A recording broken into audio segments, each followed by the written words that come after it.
Vous partagez la parole de Dieu, la suite de notre série dans 1 Samuel. On va parler d'un certain jeune homme du nom de Saül qui va faire la chasse aux ânes, qui va courir après les animaux de son père qui se sont égarés. Et en réfléchissant à ce texte cette semaine, ça me rappelait quand ma famille et moi, on était chez des amis à l'été 2023, il y a pas l'été passé, mais l'autre d'avant, on a des amis au lac Saint-Jean qui nous avaient prêté leur maison. On était restés là pour une semaine et demie. Et ils avaient des lapins dans leur cour, et des lapins géants. Et on avait la tâche de les garder en vie. Ils avaient l'intention de les manger, mais ce n'était pas encore à nous de les manger. Donc, nous, on devait travailler à les engraisser et s'assurer qu'ils ne meurent pas. Donc, il y avait toutes sortes de... Il y avait des fleurs de trèfle à profusion sur leur terrain. Il y avait une belle grande cour et on était invités, les enfants étaient invités à cueillir toutes les fleurs de trèfle qu'ils voulaient pour les donner aux lapins. Il y avait de la nourriture avec tous les acides aminés essentiels pour les lapins, j'imagine, qui leur étaient fournis aussi. Mais il y avait un petit enclos et c'était vraiment pratique de pouvoir laisser les enfants aller dans la cour et pouvoir jouer avec les lapins, nourrir les lapins, jusqu'à ce que un de mes enfants arrive en courant et dit « Papa, papa, un des lapins s'est enfui! » Oh non! Alors, je cours dehors. Heureusement, il n'y avait pas plein de neige. Là, je devais être pieds nus ou quelque chose comme ça. Puis là, OK, il est où? Il est où? Il est parti par là-bas. Donc là, j'ai couru et j'ai réussi juste avant que le lapin y passe en dessous du cèdre pour se rendre dans la cour du voisin à attraper le lapin et le tenir de force pour le ramener jusque dans son enclos. Et on a eu chaud. Nos amis qui nous prêtaient leur maison, ça n'aurait pas été très le fun qu'on ait perdu un de leurs lapins à cause de l'inattention de mes enfants. Et le manque de supervision de leur père. Mais heureusement, tous les lapins étaient encore vivants quand nos amis sont revenus à la maison. Mais finalement, les enfants ne voulaient pas les manger. Alors, ils les ont donnés à quelqu'un d'autre. Mais j'avais ce petit souvenir de courir après un animal qui s'était échappé. Ça n'a pas duré très longtemps, mais j'ai eu peur de devoir courir dans les cours des voisins à côté à la chasse aux lapins enfuis. Ou pire, qu'ils soient égarés de façon permanente et devoir dire à nos amis qui nous confiaient leur lapin, on en a perdu un.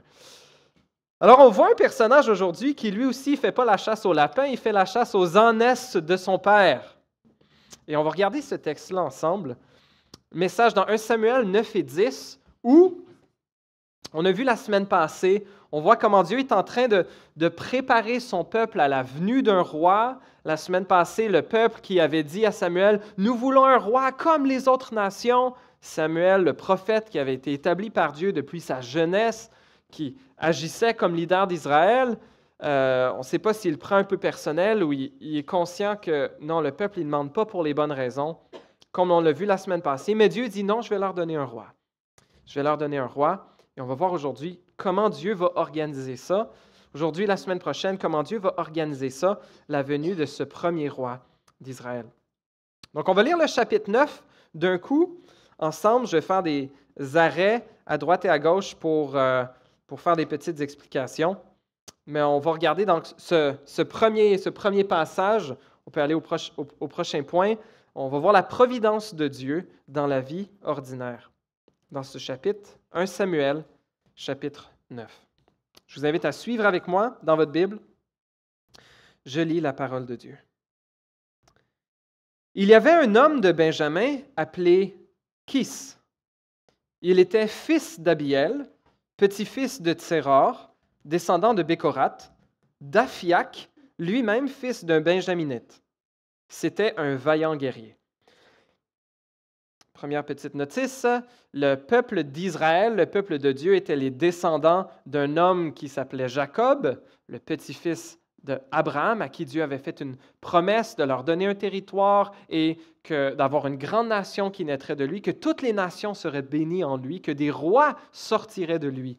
Et Jacob a eu 12 fils, et Benjamin était le dernier, le 12e de ses fils. Donc, M. Kis ici est issu de la tribu du 12e des fils de Jacob, de la tribu de Benjamin.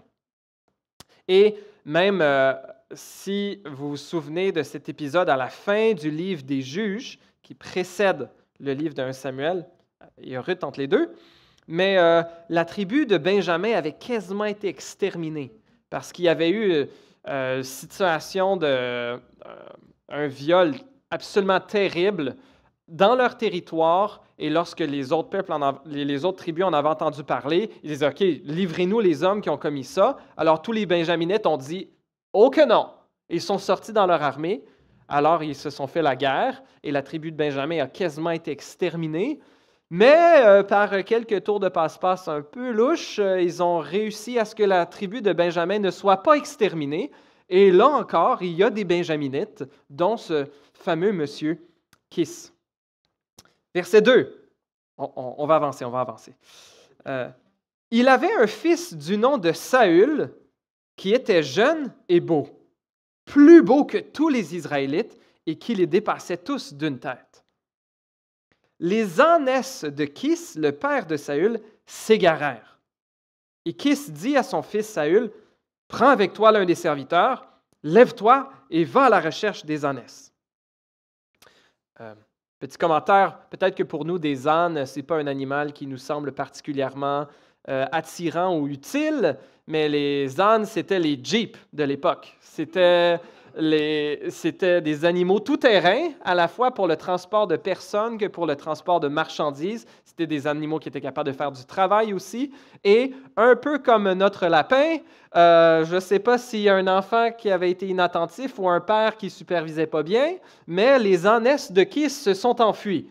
Et on ne sait pas il y en avait combien, hein, au moins 2, mais chaque ânesse à elle devait valoir un bon prix d'une Jeep. Je ne sais pas c'est combien de Jeep aujourd'hui, là, mais c'était une somme considérable qui s'est enfuie sur 4 pattes.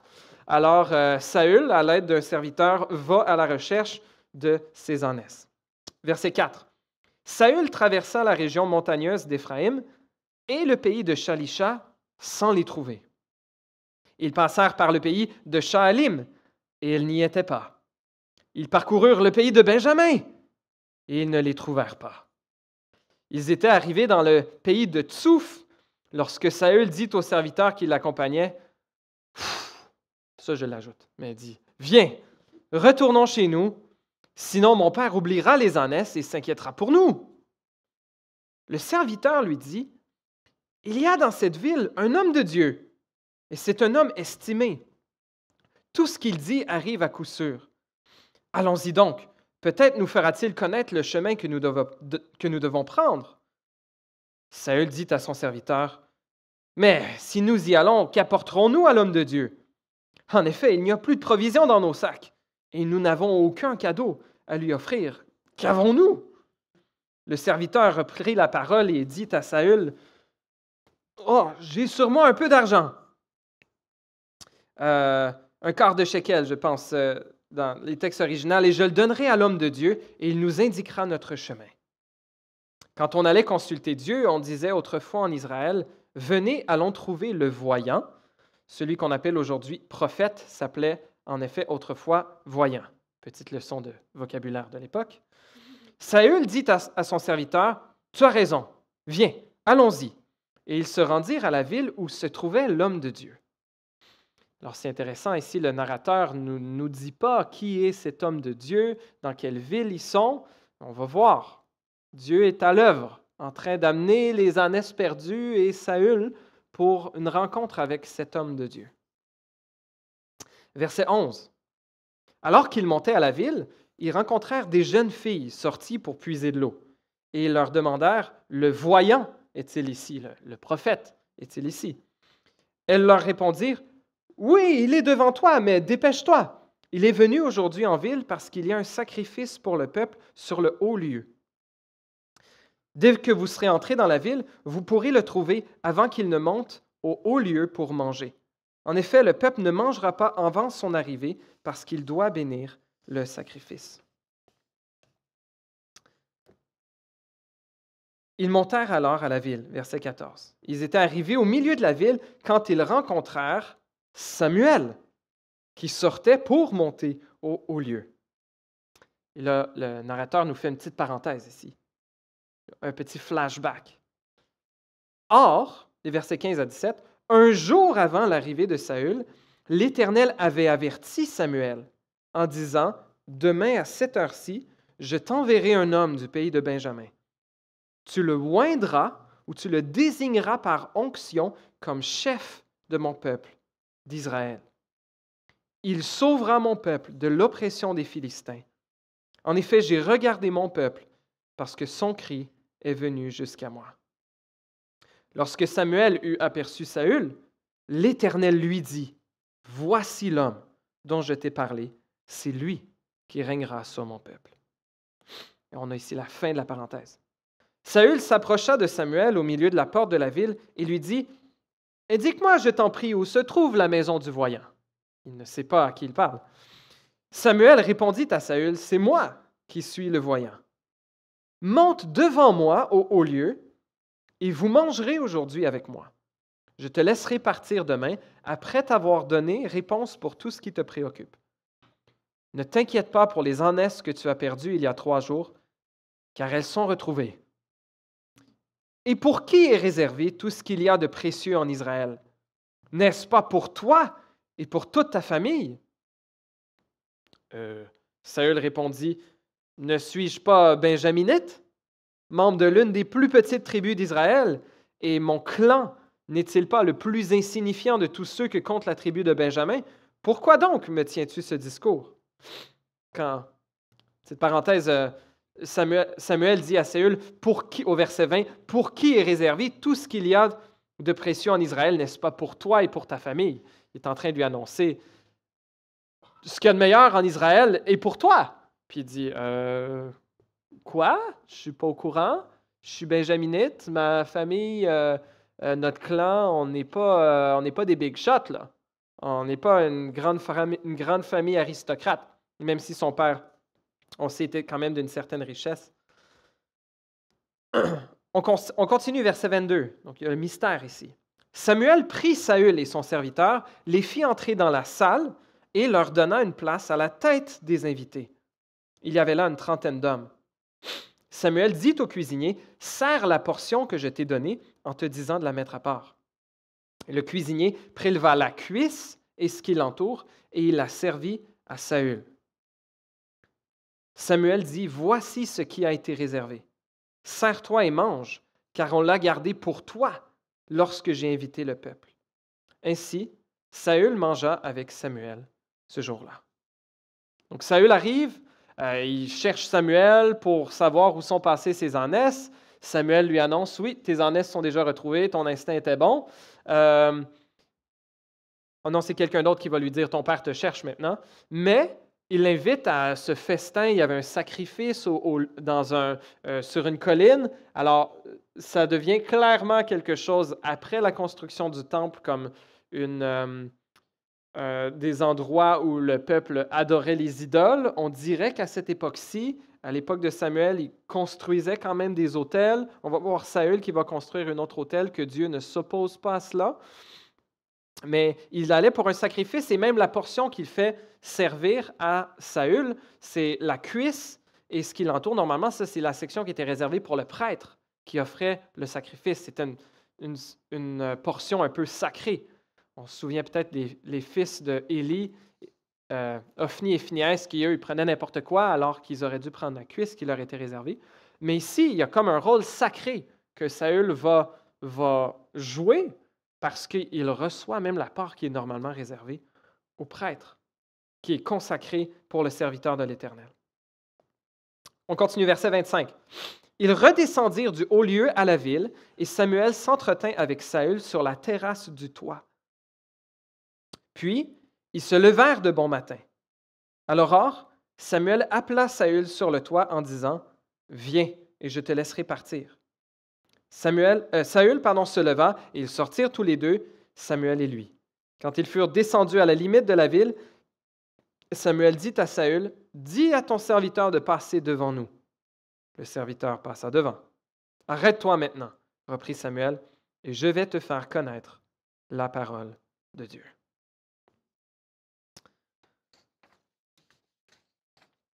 On voit ici toutes ces histoires de la chasse aux ânesses et il y a une partie de moi qui lit ce texte et qui dit pourquoi on a autant de détails? Puis la discussion de qui parle avec les filles qui sortent de la ville, puis il dit ah oui, vas-y vite, etc. Et moi, j'ai l'impression qu'on aurait pu couper un bon 15 versets de ce chapitre-là, et le contenu théologique y aurait été pareil.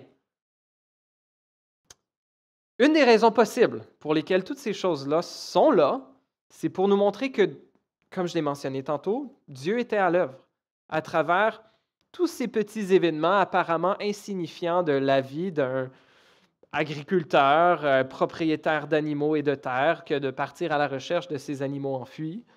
Mais que Dieu était à l'œuvre à travers tout ça pour amener celui qu'il avait désigné pour être le chef de son peuple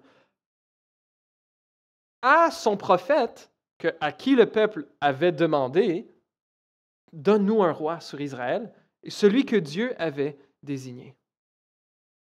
Et chers amis, mini-application ici avant de continuer, Dieu est encore à l'œuvre aujourd'hui à orchestrer les petits événements même qui peuvent sembler bien insignifiants de nos vies.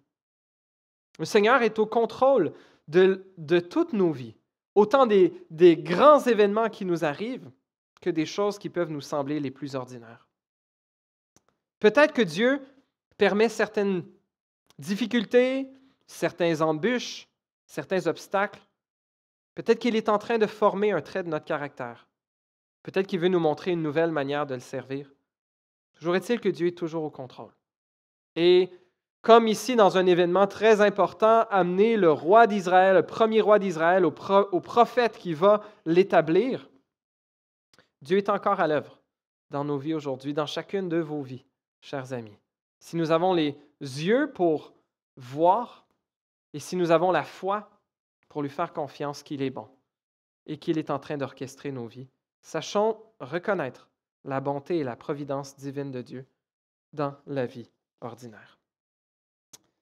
Passons au deuxième chapitre maintenant, où on va voir les compassions de Dieu. Plusieurs compassions de Dieu, les compassions de Dieu. On va lire le chapitre 10.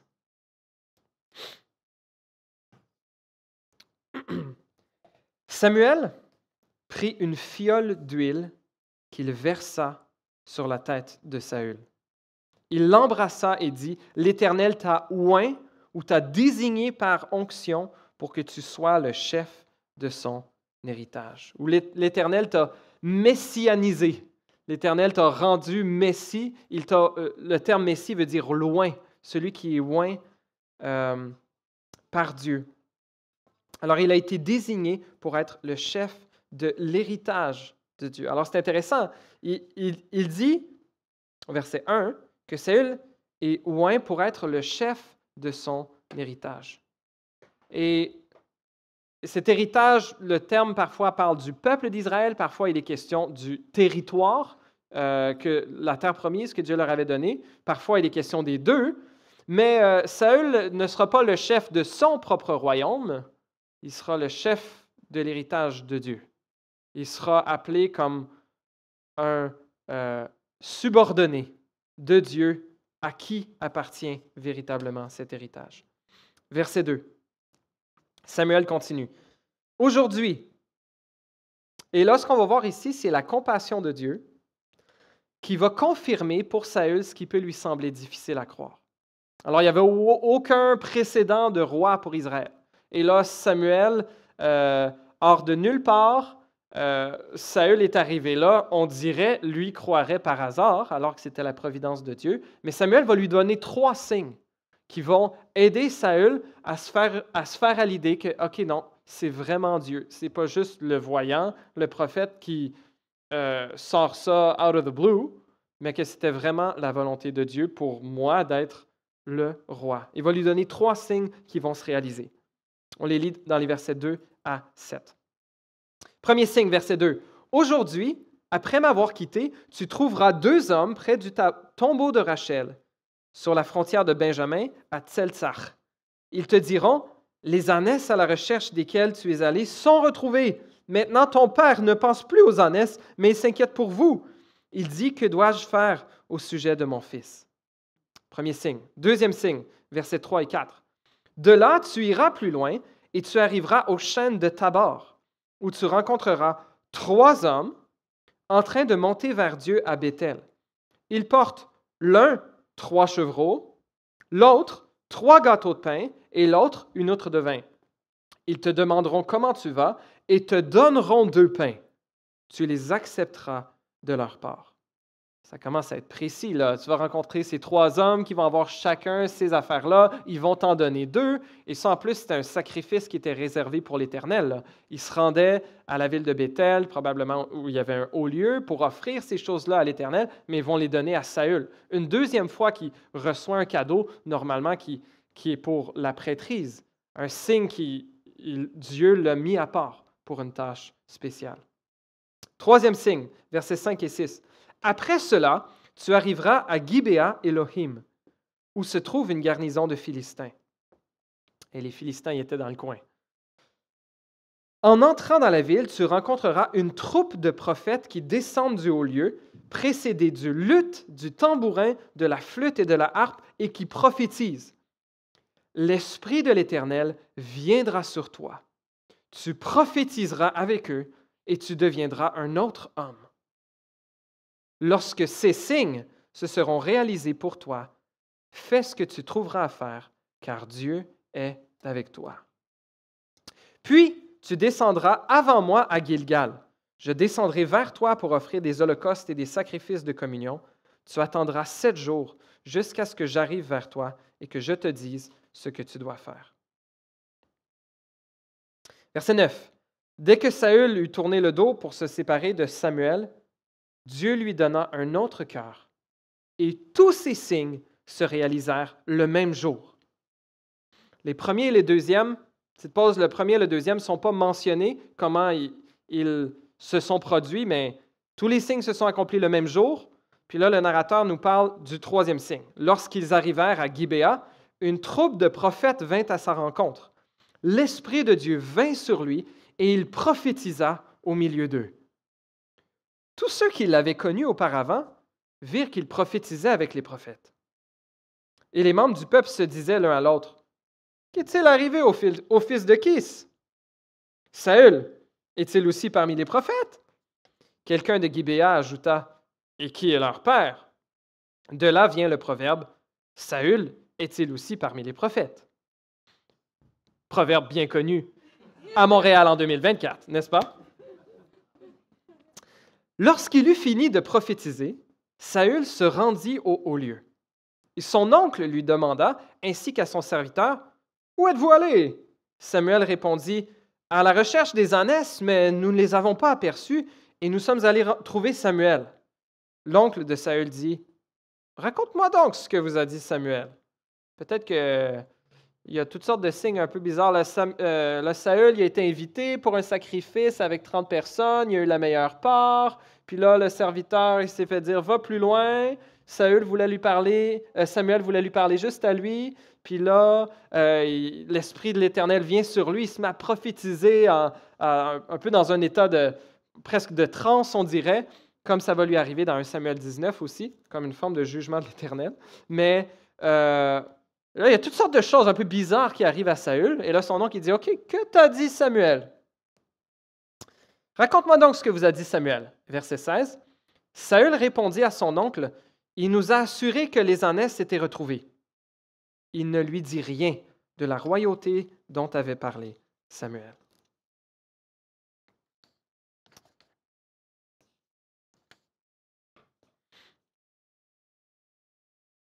Je fais une petite pause ici.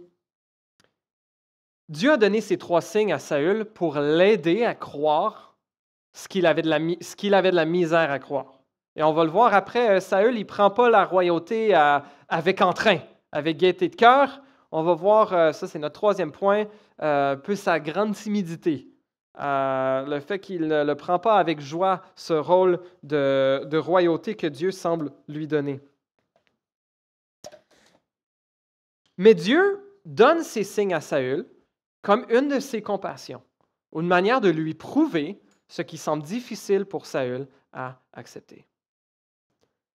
Bien plus tard, un autre roi allait venir, on en parlait tantôt dans les chants, l'ultime Messie, celui que la parole de Dieu nous annonce être Jésus de Nazareth. Et lui aussi n'a pas juste annoncé des grandes choses à propos de lui-même en disant je suis le pain de vie, celui qui croit en moi n'aura jamais faim, celui qui boit de moi n'aura jamais soif, qui dit je suis le chemin, la vérité, la vie, nul ne vient au Père que par moi, moi et le Père nous sommes un, des genres d'affirmations assez peut-être difficiles à croire. Jésus a non seulement fait ces affirmations-là, mais il l'a confirmé par des dizaines de miracles qui ont été vus par des milliers de personnes à l'époque, que, OK, ce qu'il dit qui semble peut-être un petit peu dur à croire, ben il y a quelque chose pour backer son point. Il fait des miracles que personne n'a jamais été capable de faire. Il guérit les malades, il chasse les démons, il a une autorité comme personne. Il multiplie les pains, il ressuscite les morts, il marche sur l'eau. Oui, Jésus n'est pas venu juste à nous faire des grandes proclamations sans nous donner de signes pour être capable de confirmer l'authenticité de celle-ci. Et le plus grand de ces miracles que Jésus ait accompli est qu'après sa mort sur la croix, il soit ressuscité des morts et a été vu par ses disciples, a été vu par jusqu'à 500 personnes à la fois, nous dit 1 Corinthiens 15. Et les apôtres, ceux qui se sont tous enfuis lorsque Jésus a été arrêté, ont tous dit jusqu'à leur dernier souffle, jusqu'à mourir pour cela, que Jésus était le Fils de Dieu, qu'il était mort et qu'il était réellement ressuscité. Et ils sont rendus jusqu'à la tombe en affirmant ces choses avec grande conviction. Qu'est-ce qui a bien pu transformer ces hommes de lâches qui ont abandonné leur maître en hommes qui étaient prêts à mourir pour celui qu'ils disaient être ressuscité des morts? Un de ces textes dans Actes chapitre 10, on voit Pierre, l'apôtre Pierre, qui se rend dans la maison d'un non-juif, un centurion romain qui s'appelle du nom de Corneille, et il leur parle de ce que Jésus a fait. Je vous lis un extrait, la fin du discours de Pierre. Il dit, « Vous savez comment Dieu a déversé une onction de Saint-Esprit et de puissance sur Jésus de Nazareth, qui allait de lieu en lieu en faisant le bien et en guérissant tous ceux qui étaient sous la domination du diable, parce que Dieu était avec lui. » Oh, c'est intéressant, la même expression que Samuel a dit à Saül, verset 17. « Lorsque ces signes seront réalisés pour toi, fais ce que tu trouveras à faire, car Dieu est avec toi. » Et Dieu était particulièrement avec Jésus. Verset Acte 10, 39. « Nous sommes témoins de tout ce qu'il a fait dans le pays des Juifs et à Jérusalem. Lui qu'ils ont tué en le clouant sur la croix, Dieu l'a ressuscité le troisième jour et a permis qu'il apparaisse. Non à tout le peuple, mais aux témoins choisis d'avance par Dieu, à nous qui avons mangé et bu avec lui après sa résurrection, nous dit Pierre. Jésus nous a ordonné de prêcher au peuple et d'attester que c'est lui que Dieu a désigné juge des vivants et des morts. Tous les prophètes rendent de lui le témoignage que toute personne qui croit en lui reçoit par son nom le pardon des péchés. » Jésus, affirmation peut-être difficile à croire, mais il les a prouvés par des miracles impossibles à imiter, et particulièrement celle de ressusciter des morts. Chers amis, nous n'avons peut-être pas la réponse à toutes nos questions par rapport à Jésus, par rapport à pourquoi est-ce que Dieu fait ceci, permet cela, qu'en est-il de telle situation. Nous avons des indices, nous n'avons pas des pleines réponses pour toutes les questions que nous pouvons avoir, mais nous avons les meilleures raisons de croire que Jésus est vraiment le Fils de Dieu, qu'il est vraiment mort pour nos péchés, qu'il est vraiment ressuscité et qu'il offre à tous ceux qui se confient en lui une espérance éternelle, une nouvelle identité, une nouvelle naissance.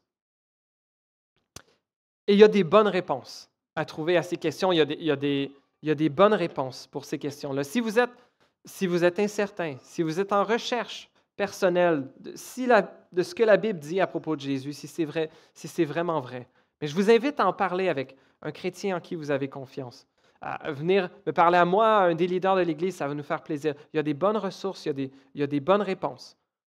Peut-être que vous ne verrez pas Jésus ressusciter vous-même. Peut-être qu'il peut vous apparaître, mais pas nécessairement. Mais dans sa compassion, le Seigneur donne à ceux qui sont prêts à lui faire confiance des preuves suffisantes de croire en la véracité de l'Évangile, du ministère de la vie de Jésus. On continue. 1 Samuel 10, verset 17. On va voir comment Dieu continue à être bon en confirmant ce qui pourrait être difficile à croire. Verset 17. Samuel convoqua le peuple devant l'Éternel à Mitzpah, la même ville où il y avait eu la grande assemblée au chapitre 7, où le peuple d'Israël s'était débarrassé de toutes leurs idoles, où les Philistins étaient venus les attaquer, que Dieu avait envoyé le tonnerre. Donc, ils se réunissent à la même ville, une grande assemblée. Samuel annonça aux Israélites, verset 18, « Voici ce que dit l'Éternel, le Dieu d'Israël. C'est moi qui ai fait sortir Israël d'Égypte, qui vous ai délivré de la domination des Égyptiens et de tous les royaumes qui vous opprimaient. Et aujourd'hui, vous rejetez votre Dieu, celui qui vous a délivré de tous vos maux et de toutes vos souffrances. Et vous lui dites, établis un roi sur nous.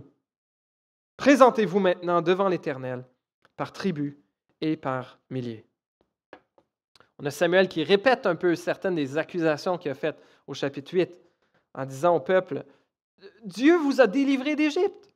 Dieu avait montré toute sa puissance. Vous n'aviez pas besoin d'un roi humain pour vous mener dans vos guerres. Dieu était assez puissant pour vous. » Mais, dans sa compassion, dans le plan que Dieu avait prévu pour amener son Messie également, il est prêt à instaurer un roi et dit, « Maintenant, rassemblez-vous toute la gang, par tribu et par milliers, ou par groupe, peut-être par clan. » Verset 20. Samuel fit approcher toutes les tribus d'Israël et la tribu de Benjamin fut désignée.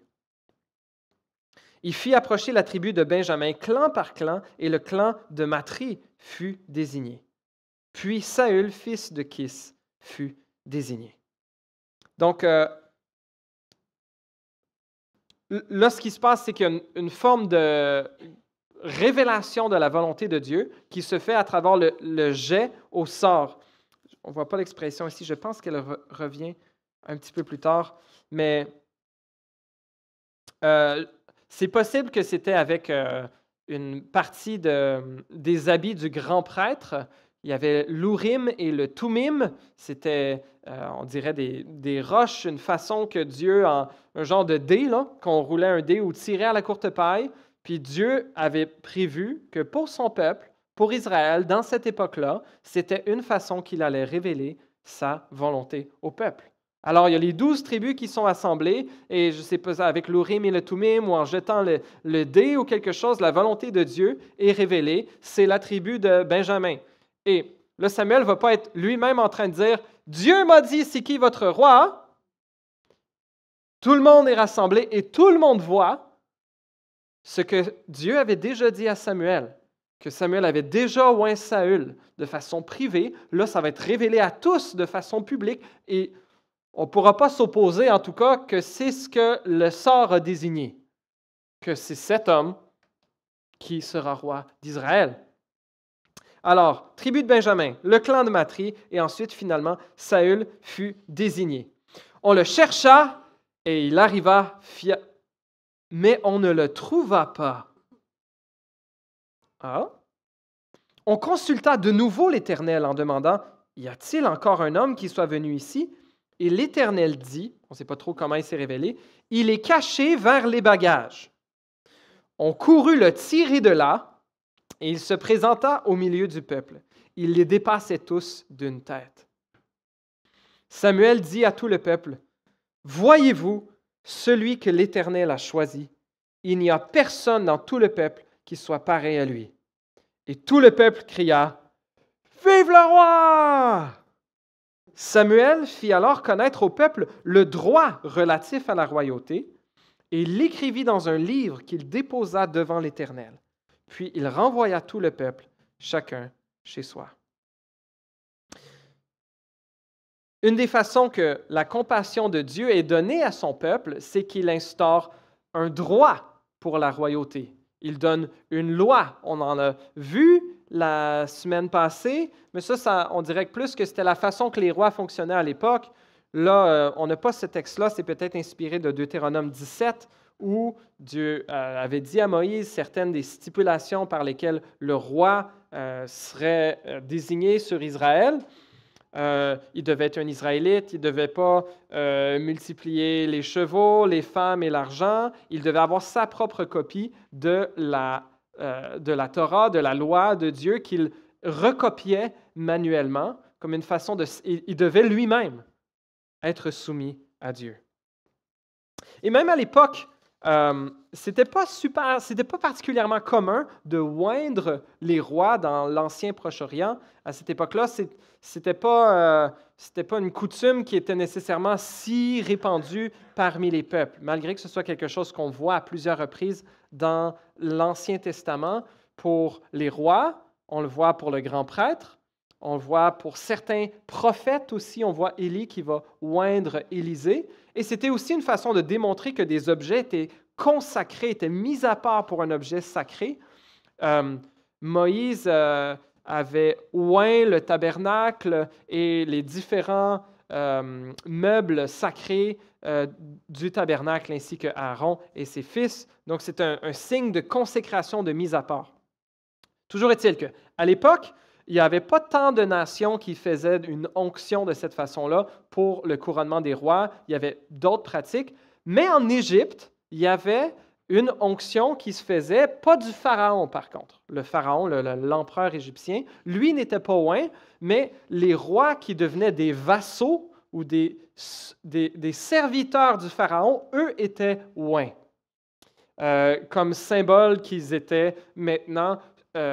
qui juraient allégeance et soumission au pharaon égyptien. Donc, il y a peut-être un rapprochement à faire, on n'en fait pas un grand cas, il y a peut-être un rapprochement à faire que ici, Saül est oint, non pas comme roi souverain, le roi fait la loi, mais comme lui aussi subordonné, soumis à l'Éternel qui est le vrai roi d'Israël.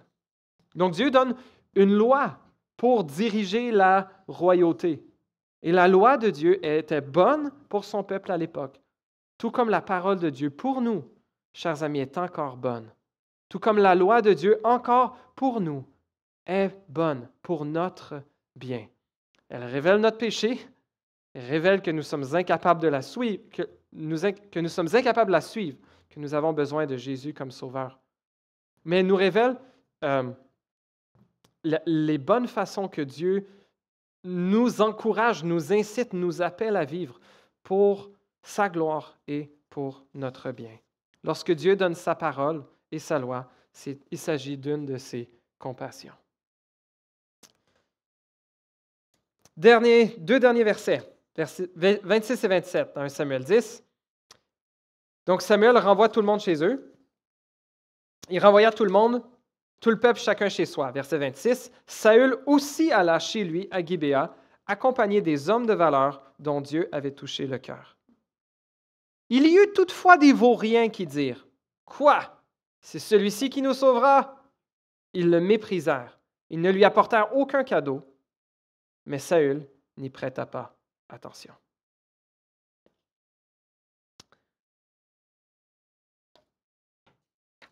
On va au troisième point, qui couvre certains des éléments qu'on va avoir vus dans le chapitre numéro 10. La timidité de Saül est-elle une timidité mal placée? On a vu, il y a 4 indices, il y a 4 textes qui nous donnent des indices de l'humilité ou de la timidité de Saül. On avait vu chapitre 9, verset 21, quand il dit « Suis-je pas benjaminite, de la plus petite tribu? Mon clan est-il pas le plus petit clan? » Donc, il y avait peut-être là la timidité de l'humilité. On voit quand l'oncle de Saül lui dit « Ah, qu'est-ce que Samuel t'a raconté là? » Puis il dit « Ah, il m'a dit que les ânesses étaient trouvées. » Oh, c'est tout. Ou il ne dit pas c'est tout, mais il ne dit rien par rapport à la royauté. Peut-être que c'est parce qu'il savait que c'était privé, entre lui et Samuel et qu'il allait venir un moment où ça allait être connu, ça allait être public et ce n'était pas à lui d'organiser son propre party de couronnement, j'ai l'impression qu'il n'avait pas le goût non plus. On le voit particulièrement avec le troisième passage qui montre cette timidité de Saül, lorsqu'il est désigné par le sort et on le cherche et il est caché dans les bagages. Et à la fin, vive le roi! Et là, il y a plusieurs hommes vaillants, des hommes de valeur au verset 26, dont Dieu avait touché le cœur, qui s'attachent à Saül. Il y en a qui le méprisent, qui disent « Voyons donc, c'est lui qui va nous sauver! » Il le méprise, ne lui apporte aucun cadeau, mais Saül n'y prête pas attention. Il y a différentes façons d'interpréter ceci et je ne prétends pas avoir nécessairement la vérité absolue là-dessus. Je pense qu'il y a certainement une timidité de Saül. Il n'est pas, malgré que Dieu lui ait confirmé par les signes que Samuel lui avait donnés, les 3 signes se sont réalisés, il s'est mis à prophétiser, ça dit que son cœur a été changé.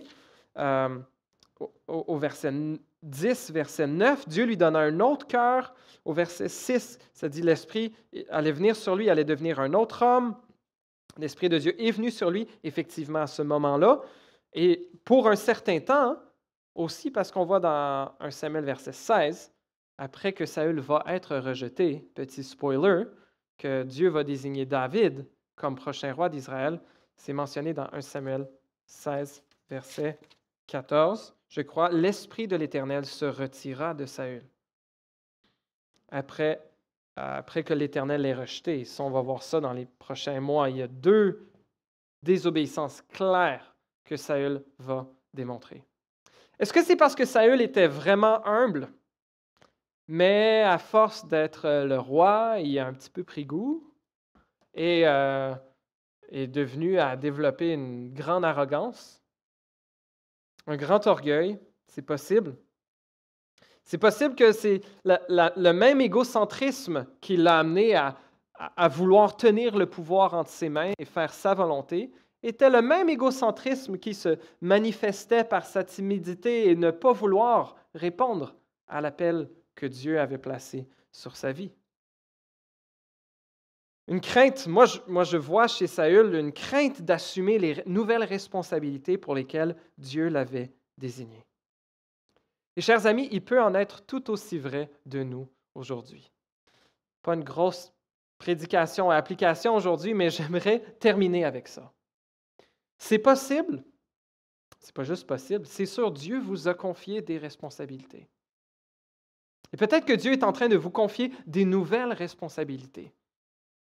Peut-être que Dieu vous l'a montré de certaines façons, mais peut-être que vous aussi, vous avez un peu le goût d'être comme Saül, en train de vous cacher dans les bagages. Peut-être que Dieu l'a montré à d'autres qui vous disent « Non, c'est ta place. C'est ta place. » Peut-être que tout le monde le voit, mais vous restez caché dans les bagages. Est-ce la peur de l'échec, le jugement des autres, le manque d'assurance, ou le fait que vous regardez vos propres capacités au lieu de faire confiance à Dieu, qui lui est celui qui équipe ceux qui l'appellent? Saül était un roi comme le peuple en voulait. Beau, grand, très grand, dépasser tout le monde d'une tête. Ça, c'est très pratique pour quand tu cherches où le chef. Il est là. Très pratique en combat aussi, tu as une meilleure vue. Souvent plus fort. Les gens plus grands vont pouvoir être plus forts. Au niveau militaire, ils pouvaient avoir une plus grande portée avec les plus longs bras, les épées, lances, etc. Donc, certainement un avantage militaire. Mais Samson, un peu comme Samson, oui, qui devait mener les Israélites dans leur guerre contre les Philistins, Saül est désigné pour ça, pour aider Israël à repousser les Philistins. Mais Saül, on dirait qu'il n'a pas vraiment le goût de faire ce que le Seigneur l'appelle à faire. Une timidité, peut-être une humilité mal placée. Une humilité qui ne fait pas confiance à Dieu, que Dieu va pourvoir ce pourquoi il l'appelle. On va voir par contre la semaine prochaine que Saül va être prêt à... Il va être rempli de l'Esprit de l'Éternel, puis il va avoir un peu le moment de gloire de son règne, jusqu'à ce qu'il ait sa première déchéance dans 1 Samuel chapitre 13. Mes chers amis, ce n'est pas parce que quelqu'un commence humble et ce n'est pas parce que tu commences humble, que c'est une garantie que tu vas finir humble. L'orgueil et l'arrogance nous menacent tous. Et on va le voir manifester la jalousie. Saül qui va tenir à sa royauté. Et lorsqu'il la voit être menacé par David qui ne fait pas de move pour la couronne, Saül qui va chercher à le tuer encore et encore, jaloux de sa popularité, terrifié à l'idée de perdre son pouvoir et son identité placée dans sa royauté. Le Seigneur Jésus était humble, mais il était rempli d'une assurance qui venait du Seigneur, prêt à faire ce que le Seigneur l'appelait à faire. Et chers amis, puissions-nous aussi cultiver une humilité, non pas qui fait qu'on fait le tapis, puis dire « Ah non, je ne peux rien faire. Moi, je préfère me cacher que d'autres y aillent. » Il y avait là une part de désobéissance, et pour nous encore, il peut y avoir là une part de désobéissance lorsque le Seigneur nous appelle à peut-être des nouvelles responsabilités, peut-être des nouvelles responsabilités qui nous font peur, qui te font peur. Le Seigneur sera avec toi. Si le Seigneur t'a appelé pour une tâche, il prendra soin de toi, il va t'équiper pour la tâche à laquelle il t'appelle. Mais fais attention. Fais attention. Ce n'est pas parce qu'il y a de l'humilité au début que cette humilité est nécessairement garantie pour le futur. Fais attention, toi qui es debout, prends garde de ne pas tomber. J'aimerais terminer avec une citation qui vient d'un commentaire du commentaire de Fix et Vanoy qui nous lance, qui nous projette vers le meilleur Messie, le vrai, et qui fait certains contrastes entre Saül et Jésus.